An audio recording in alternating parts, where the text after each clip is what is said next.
السلام علیکم ورحمۃ اللہ وبرکاتہ۔ آپ صلی اللہ علیہ وسلم کو جب نبوت حاصل ہو گئی تو آپ صلی اللہ علیہ وسلم نے توحید کا کام شروع کر دیا، تبلیغ کا کام شروع کر دیا، اور جیسا کہ اللہ تبارک و تعالیٰ کا حکم ہوا وَأَنذِرْ عَشِيرَتَكَ الْأَقْرَبِينَ کہ اپنے قریبی رشتہ داروں کو مجھ سے ڈراؤ، تو آپ صلی اللہ علیہ وسلم نے دعوت شروع کر دی، دعوت دینا شروع کر دیا۔ تو آپ صلی اللہ علیہ وسلم کی دعوت کی بنیاد پر سب سے پہلے آپ صلی اللہ علیہ وسلم نے حضرت خدیجہ الکبریٰ رضی اللہ تعالی عنہا، جو کہ آپ کی پہلی اور چہیتی بیوی تھی، وہ آپ پر ایمان لے آئی۔ اس کے بعد آپ صلی اللہ علیہ وسلم نے خالص و مخلص دوست حضرت ابوبکر رضی اللہ تعالی عنہ ایمان لے آئے، جو آپ صلی اللہ علیہ وسلم کے بہت ہی خاص دوست تھے۔ اور اس کے بعد حضرت علی بن ابو طالب اور حضرت زید بن حارث بھی آپ صلی اللہ علیہ وسلم پر پہلے ہی دن ایمان لے آئے۔ اسی طرح پھر ان حضرات نے بھی دعوت و تبلیغ کا کام اپنے ہاتھ سے شروع کر دیا، اور ان سب میں سب سے زیادہ اثر کار اور با اثر حضرت ابوبکر رضی اللہ تعالیٰ عنہ کا کام رہا،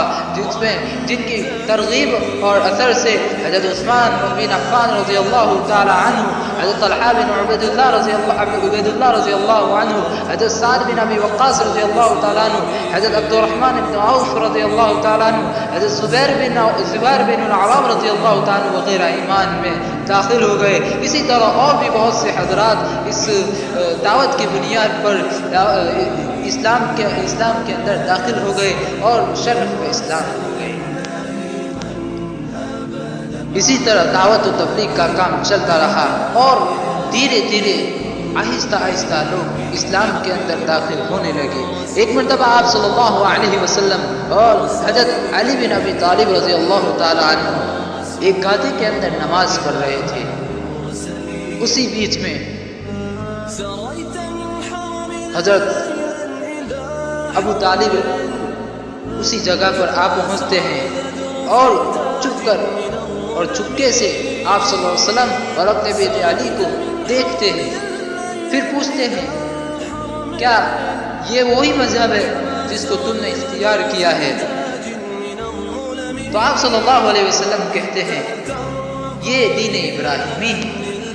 اور ساتھ ہی آپ صلی اللہ علیہ وسلم نے حضرت ابو طالب کو کہا کہ آپ بھی اسلام کے اندر داخل ہو جائے اور اس دین کو قبول کر لیجئے، لیکن ابو طالب نے کہا کہ میں تو اپنے باپ داداؤں کے مذہب کو نہیں چھوڑوں گا، لیکن حضرت علی کرم اللہ وجہہ کی طرف مخاطب ہو کر کہا کہ بیٹا تو محمد صلی اللہ علیہ وسلم کے ساتھ محمد صلی اللہ علیہ وسلم کا ساتھ کبھی نہ چھوڑنا، مجھ کو یقین ہے کہ محمد صلی اللہ علیہ وسلم نیکی کے سوا کسی برائی کی ترغیب ہرگز نہیں دیں گے۔ غرض اس طرح رسول وحی صلی اللہ علیہ وسلم سے لے کر 3 سال تک اسلام کی تبلیغ خاموشی کے ساتھ ہوتی رہی، اور لوگ چھپ چھپ کر اسلام کے اندر داخل ہوتے رہے۔ ایک دن اب حکم الہی نازل ہوا، فاصدع بما تؤمر، یعنی تم کو جو کچھ حکم دیا گیا ہے اس کو کھلا سنا دو۔ اس حکم کے نازل ہونے پر آپ صلی اللہ علیہ وسلم کو کوہ صفا یعنی صفا نامی پہاڑی کے اوپر چڑھ گئے، اور بلند آواز سے ایک قبیلے کا نام لے کر سب کو بلانا شروع کیا، اور اس آواز کو سن کر ملک عرب کے دستور کے موافق لوگ آ کر جمع ہو گئے اور جمع ہونا شروع ہو گئے۔ جب تمام لوگ جمع ہو گئے تو آپ صلی اللہ علیہ وسلم نے فرمایا اخبرتکم ان العدو مصبحکم او ممسکم اما کنتم، اے قریش اگر تم کو یہ خبر دوں کہ صبح کو یا شام کو تم پر دشمن حملہ کرنے والا ہے تو کیا تم لوگ مجھ کو سچا جانو گے؟ یک زبان ہو کر سب نے کہا کہ جی ہاں ہم اس کو قبول کر لیں گے، کیونکہ آپ تو سچے ہیں، آپ تو صادق ہیں، آپ تو امین ہیں، ہم آپ کی بات ضرور مان لیں گے۔ جب آپ صلی اللہ علیہ وسلم نے لوگوں کا یہ جواب سنا تو آپ صلی اللہ علیہ وسلم نے کہا تو میں آپ کو خبر دیتا ہوں کہ اللہ کا عذاب قریب ہے، اللہ کے عذاب سے ڈرو اور ایک اللہ کے اوپر ایمان لے آؤ۔ یہ بات سنتے ہی قریش کے اکثر لوگ ہنس پڑے اور ابو لہب بول اٹھا کہ تبت لک لہذا جمعتنا، کہ کیا تو برباد ہو، کیا تو نے اسی وجہ سے اسی کام کے لیے ہمیں یہاں جمع کیا تھا؟ اور لوگ ہنستے اور باتیں بناتے بناتے ادھر ادھر منتشر ہو گئے اور اپنے گھروں کو چل دیے، لیکن ابو لہب کے کھڑے ہوتے ہی سورہ تبت یدا ابی لہب نازل ہوئی۔ اس کے بعد کچھ دنوں میں وَأَنذِرْ عَشِيرَتَكَ الْأَقْرَبِينَ، یعنی اپنے قریبی رشتے داروں کو ڈراؤ، یہ سورہ نازل ہوئی۔ آپ صلی اللہ علیہ وسلم حضرت علی رضی اللہ تعالیٰ کو حکم دیا کہ ایک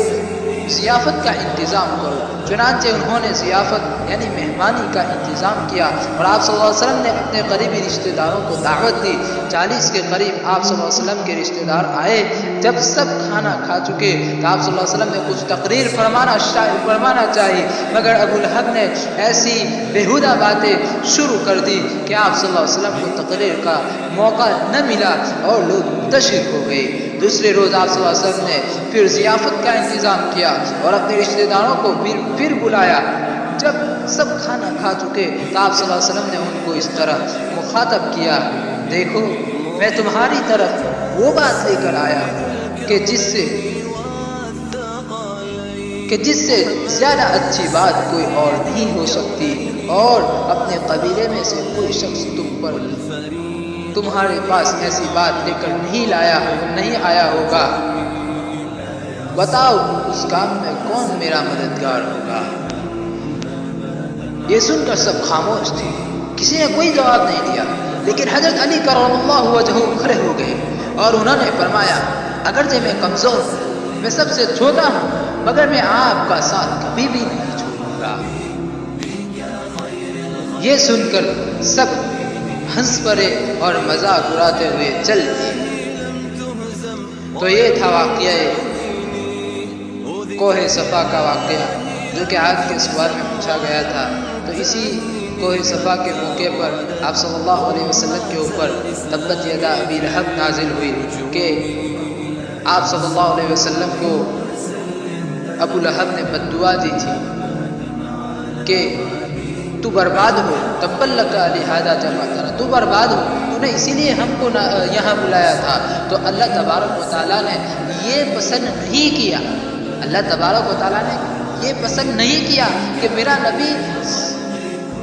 ابو لہب کے جواب میں، ابو لہب کی بد دعا کے جواب میں میرا نبی خود ان کو بد دعا دے، کیونکہ آپ صلی اللہ علیہ وسلم نے بچپنے کی حالت میں ابو لہب کے گھر کا کھانا کھایا تھا۔ تو آپ صلی اللہ علیہ وسلم اللہ تبارک و تعالیٰ نے یہ پسند نہیں کیا، اسی وجہ سے اللہ تبارک و تعالیٰ نے آپ صلی اللہ علیہ وسلم کو یہ نہیں کہا کہ آپ بھی بد دعا دیجیے، بلکہ اللہ تبارک و تعالیٰ نے خود قرآن مجید میں سورہ نازل فرما دی تبت یدا ابی لہب، کہ ابو لہب تو خود ہی برباد ہو چکا ہے۔ تو اسی موقع پر تبت یدا ابی لہب کی سورہ نازل